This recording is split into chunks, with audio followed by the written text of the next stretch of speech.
Assalamualaikum warahmatullahi wabarakatuh. Hari-hari ini kita diramaikan ya, berita-berita diramaikan mengenai penolakan tentang RUU HIP, haluan ideologi Pancasila. Kenapa kok harus ditolak? Karena ditengarai akan menghidupkan kembali ideologi komunisme ya. Nah, penolakan itu dari Majelis Ulama Indonesia ini lebih dahsyat daripada Ahok kemarin ya. Ini 34 provinsi semuanya menolak RUU HIP ini. Kemudian juga dari tokoh-tokoh masyarakat ya, dengan mengadakan diskusi banyak sekali diskusi yang dilakukan, yang intinya adalah menolak sosialisme ya, komunisme.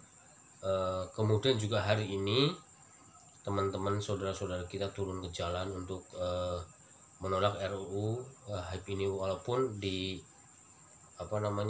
tengah ancaman dari virus corona, tetapi demi cintanya terhadap negeri ini, saudara-saudara kita tidak masalah turun ke jalan gitu ya. Tapi pertanyaannya, seberapa penting sih, perlukah undang-undang haluan ideologi Pancasila? Secara pribadi saya tanyakan langsung ke ahlinya, ke Profesor Suteki. Saya tanya, perlu nggak sih Prof sebetulnya undang-undang HIP ini? Beliau menjawab dengan tegas, tidak perlu.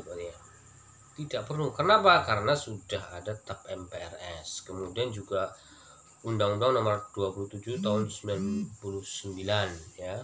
Kemudian juga KUHP, kemudian kata beliau lagi RPJM sudah punya, kemudian TAP MPR nomor 6 masih ada. Jadi untuk apa sebetulnya RUU HIP ini diajukan begitu ya? Apa nggak ada kerjaan lain begitu ya? Saya jadi bertanya-tanya ya. Nah, yang yang tak kalah menarik lagi pernyataan Hasto ya, Pak Hasto ya, Sekjen PDIP. Iya, karena desakan dari berbagai pihak, jadi Pak Hasto ini akhirnya menyetujui bahwa Marxisme, Leninisme, kemudian juga komunisme, kapitalisme, liberalisme dilarang. Tapi yang menarik ada tambahan, ada radikalisme serta bentuk khilafahisme. Nah, ini yang jadi masalah ya menurut saya yang dimaksud dengan khilafahisme itu apa? Apakah khilafah ya? Khilafah itu ajaran Islam. Mau ajaran Islam dilarang? Kalau begitu, itu buku-buku fikih yang menyebutkan tentang khilafah ya jangan dibaca, kalau perlu dibakar saja itu. Kenapa? Karena di situ ada khilafah. Khilafah itu ajaran Islam yang sampai kapanpun akan tetap ada gitu. Nah, inilah demokrasi. Di dalam demokrasi ada yang namanya pemisahan kekuasaan. Salah satunya adalah legislatif. Legislatif itu salah satu fungsinya adalah membuat legislasi, membuat hukum ya, membuat hukum, walaupun ya hukum itu bertentangan dengan Allah Subhanahu wa taala, Al-Qur'an dan As-Sunnah, tetap diketok. Kalau sudah diketok palu ya, dirapatkan, di voting, diketok palu, ya sudah berjalan legal. Itulah kenapa demokrasi dan Islam itu bertentangan. Kenapa ya? Karena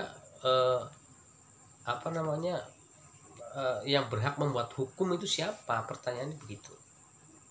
Kalau dalam sistem demokrasi yang membuat hukum itu manusia. Di dalam undang-undang itu kan yang membuat anggota DPR itu undang-undang. Nah, dalam Islam ya yang berhak membuat hukum ya Allah Subhanahu wa taala, yang menentukan baik buruk, halal haram ya Allah Subhanahu wa taala. Sehingga inilah demokrasi. Selama demokrasi yang diterapkan di dalam negara ini, maka hal-hal yang seperti ini akan tetap terus berjalan. Sehingga untuk itu tinggalkan demokrasi, kembali ke Islam. Assalamualaikum warahmatullahi wabarakatuh.